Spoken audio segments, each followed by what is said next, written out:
lâu thì môi tổ khóc mày hay lại bỏ Christmas rủi tổ mày tụi nó hian rehearsal này turin gần chục mega mi anh om lút tục lova parking pot hol cha thom po review mày lút thắt chini la thầy thấu tụi rằng ai la thằng ấy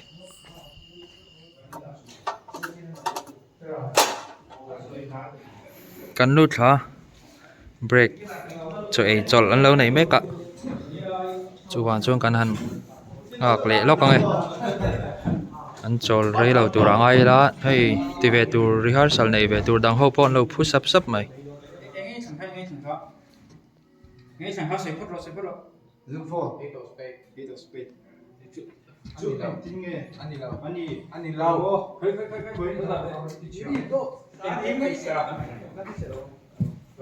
bác sĩ chuyên lệ làm gì anh em lỗ phép xia anh đi làm nó bên các trường chỉ cũng sẽ tăng các thể bị cái này đi được phép tăng rồi đi được phép tăng rồi xoay rồi ít thì xuôi luôn mà thế một gia cả thì đó mấy ít thì xuôi luôn rồi seven of five chưa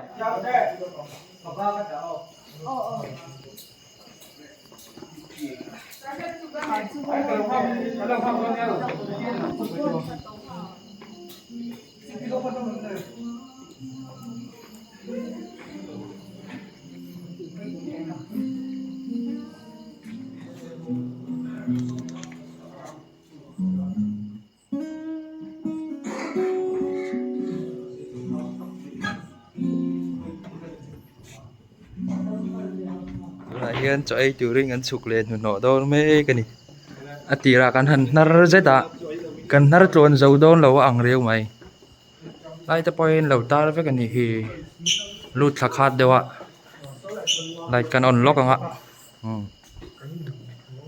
in nuôi khôi lại tắc nghe cho ấy nát tù lại trong lút khát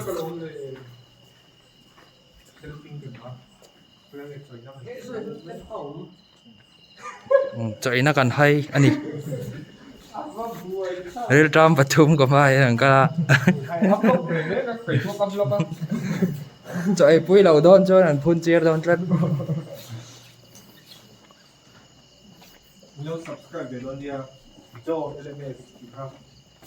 tram tổ lông các bạn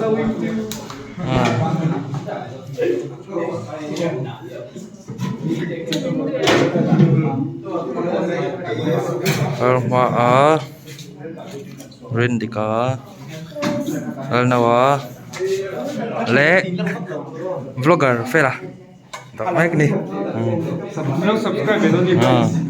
phải là này không có cần puat tổ khóc mày hay rehearsal cái này thấy đó tắt lại thôi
Rendik tuning sẵn mà ta là chiang ta bawk ăn cho đó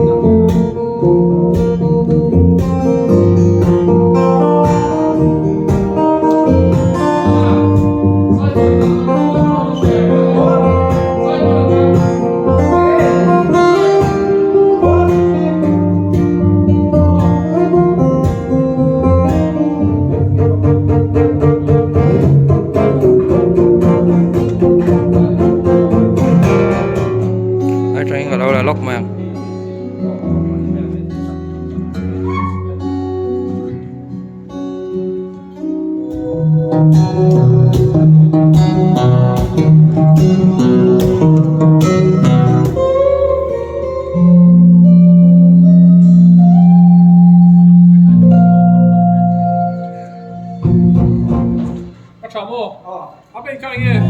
Kau di vela di suap, kau ni memo. Kau yang lo halang salah itu. Rehearsal kan zawa kanin seng fel le don me ke.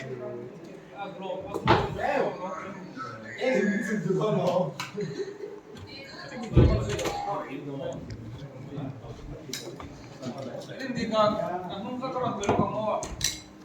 Mo. Oh.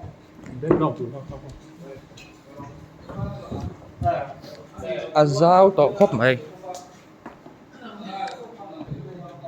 Azao khana nal zo. Kimi zo chiah.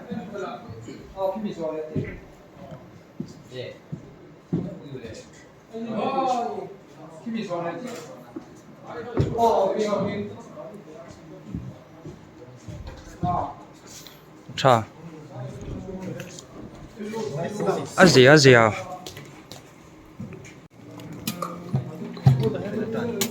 Felan tunayan rehearsal na idor me kani.